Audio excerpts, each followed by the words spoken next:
Hello viewers, সকলকে সুস্বাগতম। আমি প্রদীপ ভট্টাচার্য, মার্কিন যুক্তরাষ্ট্রের New York City public high স্কুলে কর্মরত। এই চ্যানেলের মাধ্যমে আমি ইংরেজি গ্রামার, ইংরেজি গান, নিউজ পেপার, বিজ্ঞান প্রভৃতি বিষয়ের উপর ভিত্তি করে ইংরেজি শেখাতে চেষ্টা করি। আজ এ পর্বে চেঞ্জ অফ ন্যারেশন, উক্তির পরিবর্তন, এ নিয়ে আলোচনা করব। আমি এখানে যা বলবো তার গুরুত্বপূর্ণ অংশগুলো আপনারা ডিসপ্লেতে দেখতে পাবেন। খুব মনোযোগ দিয়ে ভিডিওটি শেষ অবধি দেখার অনুরোধ করছি।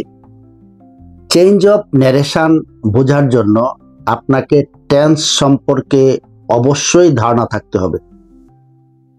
আমি ইতোমধ্যে প্রেজেন্ট টেন্সের 4টা ভাগ এবং পাস্ট টেন্সেরও 3টা ভাগ নিয়ে বিস্তারিত আলোচনা করেছি। যারা ভিডিওগুলো দেখেননি, ভিডিওগুলো দেখে নেবেন। তাহলে আসুন শুরু করা যাক। Change of narration. ইংলিশ গ্রামারে ন্যারেশন খুবই গুরুত্বপূর্ণ। আমরা একটু উদাহরণ দিয়ে ব্যাপারটা বোঝাতে চেষ্টা করি। খেয়াল করুন ডিসপ্লেতে। My father said to me, comma, inverted comma, you will go to school timely. খেয়াল করুন, এখানে দুটো সেন্টেন্স আছে। My father said to me একটা সেন্টেন্স, তারপর কমা, তারপর আরেকটা sentence, you will go to school timely. এই দুটো সেন্টেন্সকে একত্রে করার নাম হইল চেঞ্জ অফ ন্যারেশন। তাহলে কিছু নিয়ম মেনে অবশ্যই করতে হবে। নিয়মগুলো আমরা দেখি। এখানে মাই ফাদার সেড টু মি, এই অংশকে বলা হয় রিপোর্টিং ভার্ব, এবং ইনভার্টেড কমার ভিতর যে সেন্টেন্সটি থাকে you will go to school timely, এই অংশকে বলা হয় রিপোর্টেড স্পিচ। আরেকটি ভোকাবুলারি, ডাইরেক্ট স্পিচ। কোনো কথাকে যখন পরিবর্তন না করে ব্যবহার করা হয় তাকে বলা হয় ডাইরেক্ট স্পিচ। যেমন Sam shed to me, comma, inverted comma, I M a good student. I M a good student, এটা স্যাম যা বলল তাই এখানে রাখা হয়েছে, এটা কোনো পরিবর্তন হয়নি, তাই এটা হলো ডাইরেক্ট স্পিচ। কোনো কথাকে যখন পরিবর্তন করে ব্যবহার করা হয় তাকে বলা হয় ইনডাইরেক্ট স্পিচ। যেমন Sam shed to me that he was a good student. তাহলে পূর্বে আমরা দেখলাম I M a good student, এবং এইখানে আমরা দেখছি হি ওয়াজ এ গুড স্টুডেন্ট। কাজে এখানে কথাটার পরিবর্তন হয়েছে, তাই এটা হলো ইনডাইরেক্ট স্পিচ। আমরা কিছু নিয়ম দেখি। Direct speech, Harry said to me, comma, inverted comma, I am writing a letter. এটা ইনডাইরেক্ট স্পিচে পরিবর্তন করলে Harry said to me that he was writing a letter. Indirect স্পিচে কমা এবং ইনভার্টেড কমা উঠে যাবে, তার পরিবর্তে দ্যাট যোগ করতে হবে। রিপোর্টিং ভার্বের টেন্স অনুযায়ী রিপোর্টেড স্পিচ এর টেন্সের পরিবর্তন হয়। রিপোর্টিং ভার্বের কর্তা অনুযায়ী রিপোর্টেড স্পিচের কর্তার পরিবর্তন হয়। যেমন Harry said to me, comma, inverted comma, I am reading a book. এটা যদি ইনডাইরেক্ট স্পিচে পরিবর্তন করা হয়, Harry said to me that he was reading a book. খেয়াল করুন, ইনডাইরেক্ট স্পিচে কমা এবং ইনভার্টেড কমা উঠে গেল এবং তার পরিবর্তে একটি দ্যাট যোগ করা হলো। হ্যারি সেড, এটা হলো পাস্ট ইনডিফিনিট টেন্স। এবং indirect স্পিচে he was reading a বুক। তাহলে এখানে আই এম রিডিং, এটা হলো প্রেজেন্ট কন্টিনিউয়াস টেন্স, তার পরিবর্তিত রূপ এখানে হলো হি ওয়াজ রিডিং। কাজে আমরা প্রেজেন্ট কন্টিনিউয়াস টেন্সটাকে পাস্ট কন্টিনিউয়াস টেন্সে পরিবর্তন করলাম ইনডাইরেক্ট স্পিচের ক্ষেত্রে। ডাইরেক্ট স্পিচে যেসব টেন্স থাকে, ইনডাইরেক্ট স্পিচে পরিবর্তিত হয়ে যে টেন্স হয় আমরা একটা চার্টের মাধ্যমে দেখে নেই। ডাইরেক্ট স্পিচে যদি প্রেজেন্ট ইনডিফিনিট টেন্স থাকে তা পরিবর্তিত হয়ে হয় past indefinite. Present continuous tense হয় past continuous. Present perfect tense past perfect. Present perfect continuous past perfect continuous. Past indefinite past perfect. Past continuous হয় পাস্ট পারফেক্ট কন্টিনিউয়াস। অক্সিলিয়ারি ভার্বের পরিবর্তন খেয়াল করুন, আমরা চার্টের মাধ্যমে তুলে ধরছি। ডাইরেক্ট স্পিচে যদি এম অথবা ইস থাকে তা হয় ওয়াজ, আর, ওয়ার। ওয়াজ অথবা ওয়ার হ্যাড বিন, হ্যাভ অথবা হ্যাজ হ্যাড। প্রেজেন্ট ফর্ম হয় পাস্ট ফর্ম। পাস্ট ফর্ম পরিবর্তিত হয় হ্যাড প্লাস ভার্বের পাস্ট পার্টিসিপল শ্যাল অথবা উইল, তা হয় উড, ক্যান, কুড, মে, মাইট। এখন কিছু ওয়ার্ডের পরিবর্তন।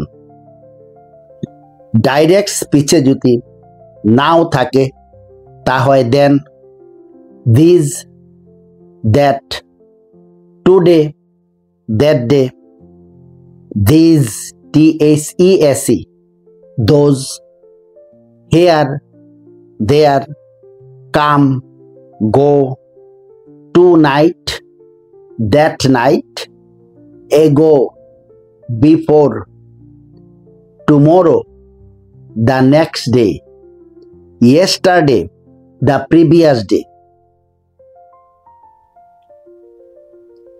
এখন আমরা সিম্পল সেন্টেন্সের ক্ষেত্রে চেঞ্জ অফ ন্যারেশনের ঘটন প্রণালীটা একটু খেয়াল করি। ডিসপ্লেতে সাবজেক্ট প্লাস সেইড অথবা told plus object plus that plus subject plus verb plus অন্যান্য অংশ। উদাহরণগুলো খেয়াল করি। John said to me, comma, inverted comma, I am taking care of elderly neighborhood। এটা যদি আমরা ইনডাইরেক্ট স্পিচে পরিবর্তন করি, John said to me that he was taking care of elderly neighbourhood. খেয়াল করুন, John said to me, I am taking care. তাহলে inverted কমার ভিতরে যে আই আছে এটা ইন্ডিকেট করছে জনকে। তাহলে আমরা ইনডাইরেক্ট স্পিচে আই এর পরিবর্তে যোগ করলাম হি। তারপরে আই এম টেকিং কেয়ার, এটা হলো প্রেজেন্ট কন্টিনিউয়াস টেন্স। ইনডাইরেক্ট স্পিচে প্রেজেন্ট কন্টিনিউয়াস টেন্স যদি থাকে তা করতে হয় পাস্ট কন্টিনিউয়াস টেন্স। তাহলে হবে he was taking care of elderly neighbourhood. একটু জটিল, আমি আবার উল্লেখ করছি, ন্যারেশন বোঝার জন্য আপনাকে টেন্স অবশ্যই বুঝতে হবে। প্রেজেন্ট কন্টিনিউয়াস টেন্সকে কি করে পাস্ট কন্টিনিউয়াস টেন্সে পরিবর্তন করতে হয়, প্রেজেন্ট পারফেক্ট টেন্সকে কি করে পাস্ট পারফেক্ট টেন্সে পরিবর্তন করা হয়, আপনাকে অবশ্যই বুঝতে হবে। আমরা এই সেন্টেন্সের দুটা ভোকাবুলারি খেয়াল করি। টেক কেয়ার অর্থাৎ যত্ন নেয়া, এলডারলি বয়স্ক, নেইবারহুড পাড়া মহল্লা।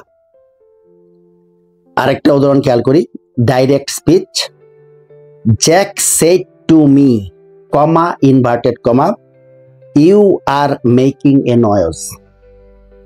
এটা ইনডাইরেক্ট স্পিচে পরিবর্তন করলে Jack told me that I was making a noise. আমরা ইতোমধ্যে যে কয়েকটা উদাহরণ উল্লেখ করেছি, এখানে আমরা সেড টু দিয়েছি, সেইডের পরিবর্তে টোল্ডও দেওয়া যায়। তাহলে টোল্ডের পরে একটা টু দেওয়ার প্রয়োজন নেই। ডাইরেক্ট স্পিচে ইউ আর মেকিং, এখানে ইউ ইন্ডিকেট করছে Jack said to me, Jack আমাকে বলল, কাজে মিটাকে ইন্ডিকেট করছে ইউ, কাজে এখানে ইনডাইরেক্ট স্পিচে ইউ এর পরিবর্তে আমরা উল্লেখ করব আই, এবং ডাইরেক্ট স্পিচে you are making a noise, এটা হলো প্রেজেন্ট কন্টিনিউয়াস টেন্স, তা আমরা পরিবর্তন করে করব পাস্ট কন্টিনিউয়াস টেন্স, অর্থাৎ I was making a noise. ডিসপ্লেতে উদাহরণগুলো ভালো করে খেয়াল করুন। আরেকটা উদাহরণ দেখি, direct speech, the teacher said to student comma inverted comma I went to your home yesterday. তাহলে এটা ইনডাইরেক্ট স্পিচে পরিবর্তিত হয়ে হবে the teacher told student that he had gone to his ব্র্যাকেটে student home the previous day.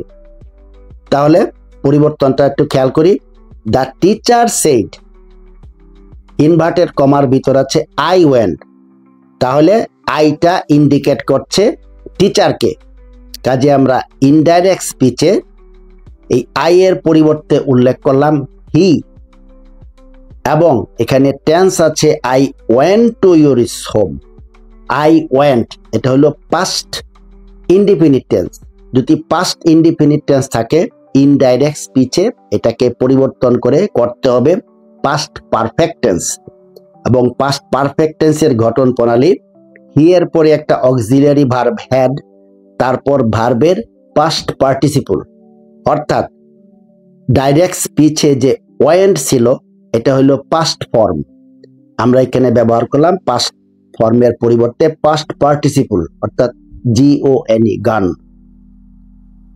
এবং his এর পরে স্টুডেন্ট আছে, অর্থাৎ হিজটা এখানে উল্লেখ করছে স্টুডেন্টকে, home the previous day. Yesterday যদি থাকে ডাইরেক্ট স্পিচে, তা ইনডাইরেক্ট স্পিচে হবে দ্য প্রিভিয়াস ডে। এই হলো চেঞ্জ অফ নারেশনের মোটামুটি আলোচনা। আপনারা আশা করি ভিডিওটা বেশ কয়েকবার দেখলে বুঝতে পাবেন। আমার যদি কোনো ভুল ত্রুটি হয়ে থাকে, আপনাদের উপদেশ সমালোচনা আমাকে যাই জানান, আমি খুশি হব। আমার এই প্রেজেন্টেশন যদি আপনাদের ভালো লাগে তাহলে বিনীত অনুরোধ করব সাবস্ক্রাইব করার জন্য, এবং সাথে যদি বেল বাটনটা প্রেস করে দেন, এই জাতীয় ভিডিও সর্বপ্রথম আপনার কাছে পৌঁছে যাবে। পরবর্তীতে অন্য কোনো বিষয় নিয়ে আবার হাজির হব। সকলে ভালো থাকুন। এই চ্যানেলে সময় দেওয়ার জন্য অসংখ্য অসংখ্য ধন্যবাদ। প্রদীপ ভট্টাচার্য, মার্কিন যুক্তরাষ্ট্র, নিউ ইয়র্ক।